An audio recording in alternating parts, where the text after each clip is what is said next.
Tutuong dahilan ng pagkasira ng bakal na pintuan ng bahay ni Dara malalaman na.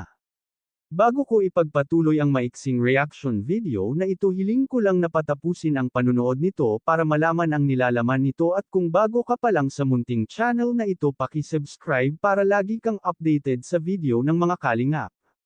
At pakisuportahan natin ang ama ng kalingap na si Val Santos Matubang, Ate Edna Vlog at si Kalingap Rab. Isang mapagpalang araw sa inyong lahat mga kalingap, at shoutout nga pala sa patuloy na sumusuporta sa aking YouTube channel, lalong-lalo na sa mga viewers natin na walang sawang nanunood at sumusuporta. Salamat. Nabigla si Kalingap Rab sa balitang nasira ang grills ng pintuan ng bahay ni Dara. Dahil 2 buwan pa lang ang bahay na ito ay nasira na agad ang grills ng pinto.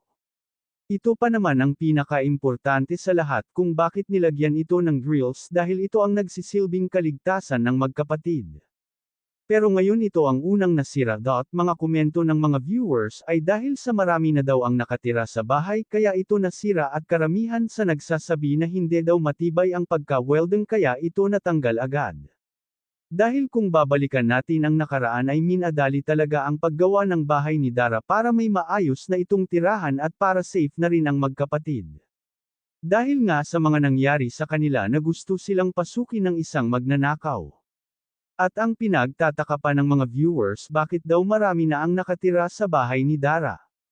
Pero ito naman talaga ang gusto mangyari ni Dara, ang magsama-sama silang kumpleto, kaya dapat ay wag nang magtaka kung bakit dumami sila na nakatira sa bahay. Baka natanggal lang talaga ang grills ng pinto at siguro hindi matibay ang pag-welding nito, siguro nagmamadali na matapos ito. Pero sa ating mga viewers ay huwag nang mag-alala dahil ipapagawa naman ito at siguro naman mas titibayan na ang pag-welding nito. Hanggang dito na lang ang update ko mga kalingap, maraming salamat at God bless sa inyong lahat.